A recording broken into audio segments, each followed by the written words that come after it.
Good evening friends. आज का editorial है चेक्स नो बैलेंस।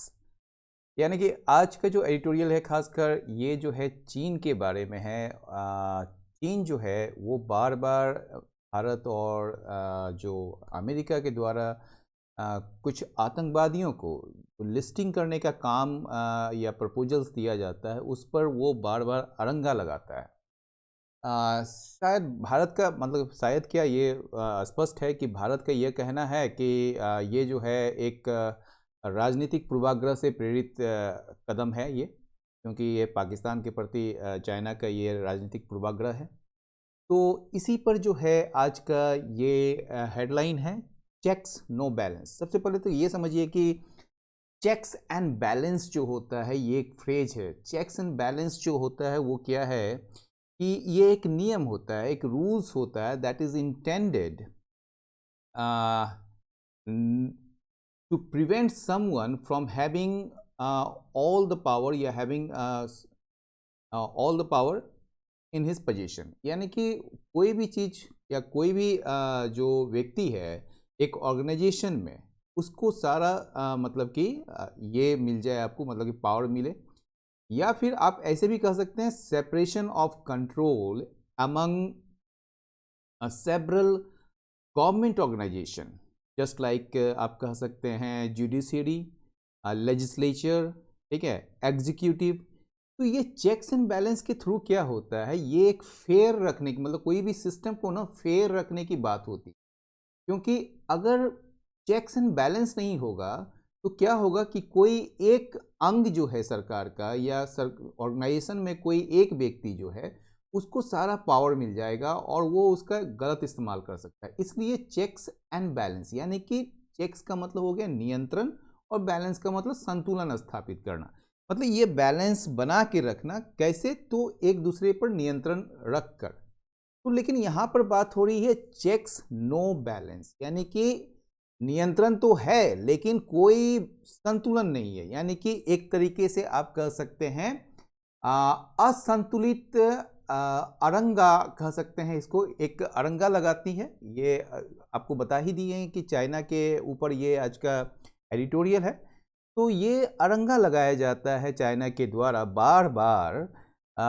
और ये चीज़ जो है ना बिल्कुल अनबैलेंस के डिसबैलेंस है, एक तरफा है, यानी कि असंतुलित है। आगे देखते हैं। इससे पहले मैं अपना नाम एक बार ले लेता हूं। मेरा नाम है अमिताभ आनंद और मैं आपके सामने आज हिंदू एडिटोरियल को लेकर आया हूं। तो देखते हैं आगे क्या है। India must look at all its options with China to ensure listing of terrorist. सबसे पहले यह समझिए इंश्योर का मतलब क्या होता है, सुनिश्चित करना कोई भी चीज़, ठीक है ना। और लिस्टिंग का मतलब होता है सूचीबद्ध करना आतंकवादियों को। लिस्टिंग ऑफ टेररिस्ट को सूचीबद्ध कैसे करें, उसको सुनिश्चित करने के लिए इंडिया को क्या चाहिए कि वो चीन के साथ अपने सारे विकल्पों पर उसको विचार करना चाहिए, उसको आजमाना चाहिए। चाइनाज डिसीजन, ये जो चीन का जो निर्णय है to block two proposals by India and the United States to list Lashkar-e-Taiba commanders on the United Nations Security Council's 1267 terrorist is part of a well worn pattern now. अब बताया जा रहा है कि ये चीन का जो ये निर्णय है ब्लॉक करने का, ब्लॉक मतलब जानते ही हैं किसी चीज को जो है उसमें अड़ंगा लगाना एक तरीके से, ठीक है। प्रपोजल्स, ये जो प्रस्ताव जो है उसको रोकना, ब्लॉक करना, ये प्रपोजल्स किसके द्वारा दिया गया है, इंडिया और यूनाइटेड स्टेट्स के द्वारा दिया गया है। ये प्रपोजल्स किसके संबंध में है, टू लिस्ट लश्कर-ए-तैयबा कमांडर्स, यानी कि लश्कर-ए-तैयबा के जो कमांडर हैं उनको सूचीबद्ध करने के लिए किस चीज में, on the United Nations security council, यानी कि संयुक्त राष्ट्र सुरक्षा परिषद का एक 1267 टेरर लिस्ट है, उसमें सूचीबद्ध करने के लिए एक प्रपोजल दिया गया था इंडिया और यूनाइटेड स्टेट्स के द्वारा कि लश्कर-ए-तैयबा के कमांडर्स को लिस्टिंग किया जाए। तो यह जो डिसीजन है ना भाई, ये आ गया इज इसके लिए, is part of a well worn pattern now. ये एक क्या है, एक चाइना का घिसा पीटा, ठीक है ना, एक घिसा पीटा आप कह सकते हैं रवैया बन गया है अब, ठीक है ना, एक मतलब पैटर्न बन गया, रवैया एक बन गया उनका, ठीक है ना, एक उसी में वो चल रहा है। वेल वर्ड मतलब घिसा पीटा एक पैटर्न मतलब रवैया बन गया है अब ये चाइना का डिसीजन ब्लॉक करने का जो प्रपोजल्स को, ठीक है। सिंस जून यानी कि जून के बाद से न्यू दिल्ली एंड वाशिंगटन यानी कि न्यू दिल्ली यानी कि भारत और वाशिंगटन मतलब America have made 5 such proposals, इस तरह के 5 प्रपोजल्स दिए थे या दिए हैं, with China placing a hold on each, इसको लेकर जो है चाइना सब पर मतलब कि प्रत्येक पर जो है इन चाइना ने अरंगा लगाया है, उसको रोका है। दिस इंक्लूड्स, इसमें शामिल है जिसको जिसको मतलब जो प्रपोजल्स दिया गया, this includes Jaish e Mohammed chief यानी कि जैश ए मोहम्मद के जो मुखिया हैं, मसूद अजहर का जो ब्रदर है यानी कि जैसे मोहम्मद के मुखिया मसूद अजहर के भाई रौफ असगर, ठीक है ना, एंड एलिटी यानी कि लश्कर तोयबा के जो लीडर्स हैं, ठीक है, अब्दुल रहमान मक्की, Hafiz Saeed brother in law यानी कि ये हाफिज सईद के बहनोई भी हैं, ठीक है ना, अब्दुल रहमान मक्की,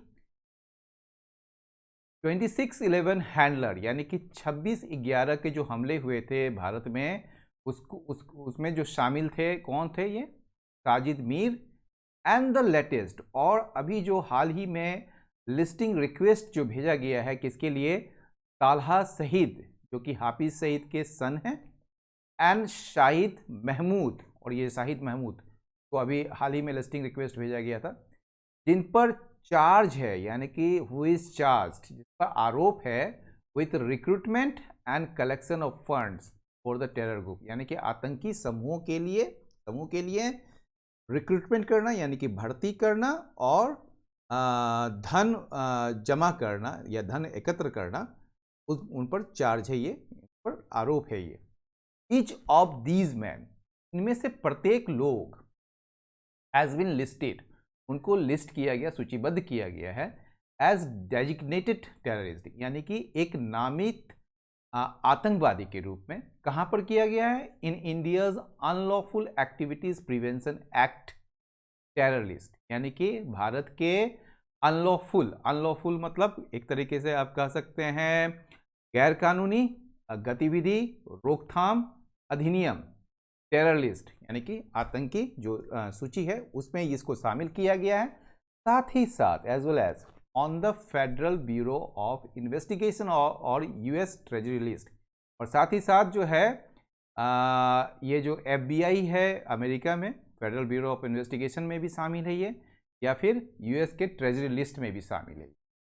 each of them has a record of charges over the past 2 decades of involvement in the attacks by the LET and JEM,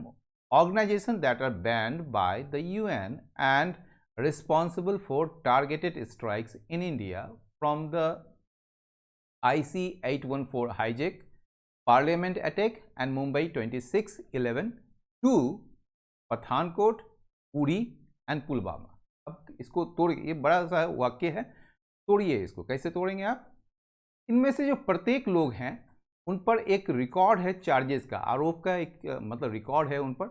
over the past 2 decades, पिछले 2 दशकों में जो भी हुए हैं ऑफ इन्वॉल्वमेंट, उनका जो इन्वॉल्वमेंट शामिल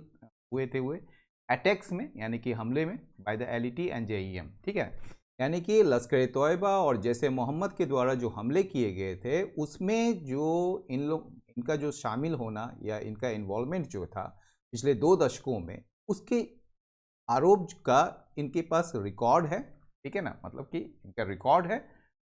ये JEM और LET जो है ये ऐसे ऑर्गेनाइजेशन हैं जिन्हें प्रतिबंधित कर दिया गया है इनके द्वारा, यूनाइटेड नेशंस के द्वारा,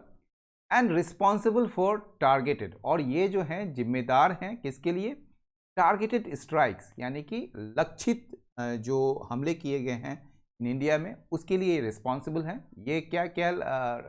स्ट्राइक्स कहाँ कहाँ पर हुआ है यहाँ पर, फ्रॉम द IC-814 हाईजेक यानी कि ये जो IC-814 जो एक एरोप्लेन था वो हाईजेक किया गया था,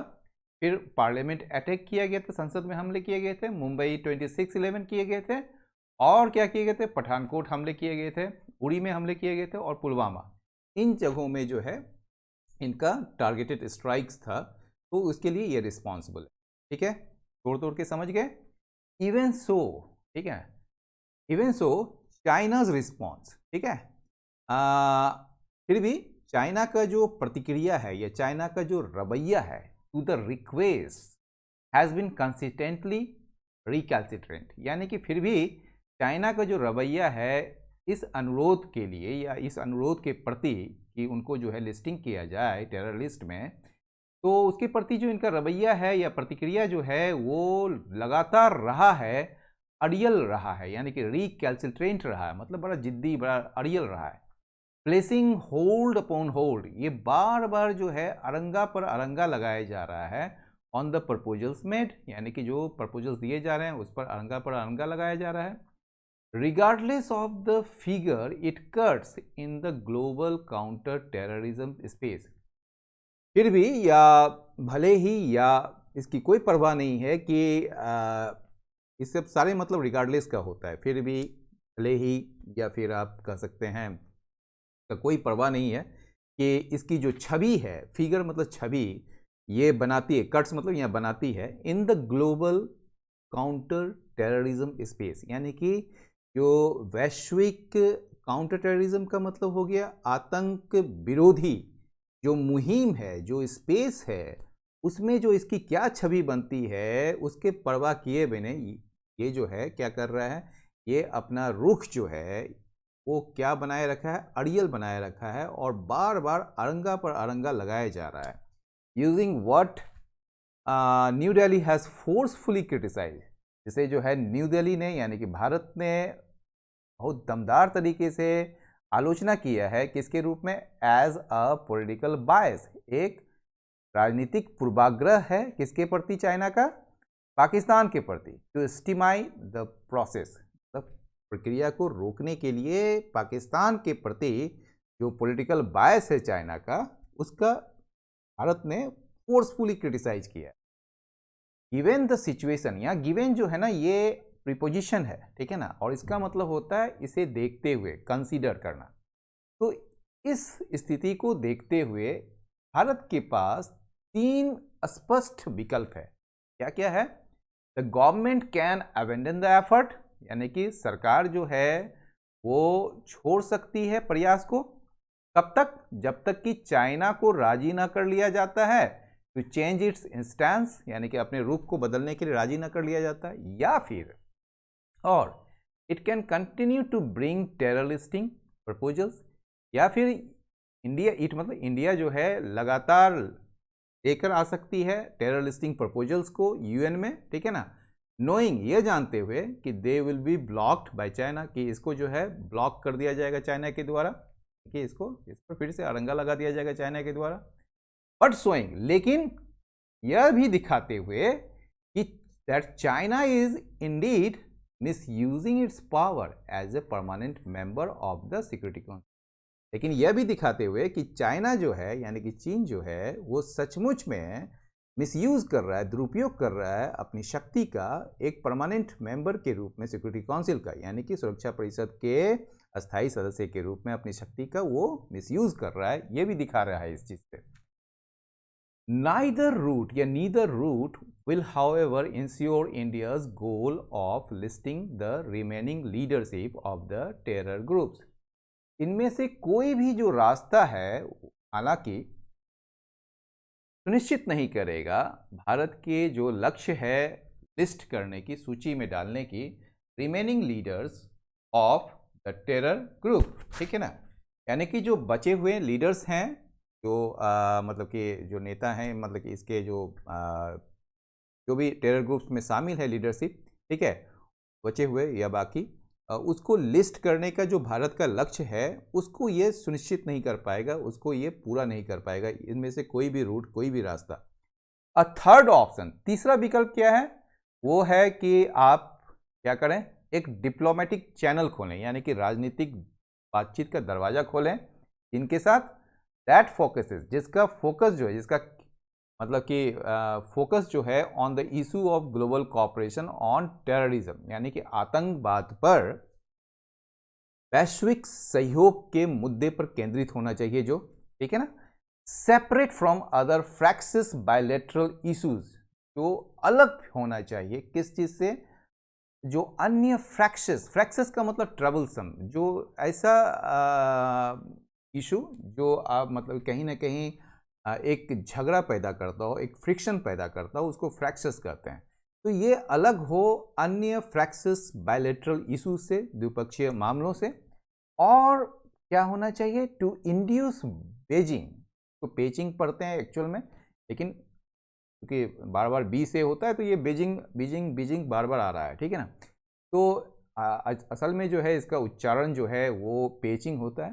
तो इसको जो है इंड्यूस करना, यानी कि राजी करना पेचिंग को कि वो पुनर्विचार करे अपने अनटेनेबल पोजीशन, एक ऐसा पोजीशन जिसको आप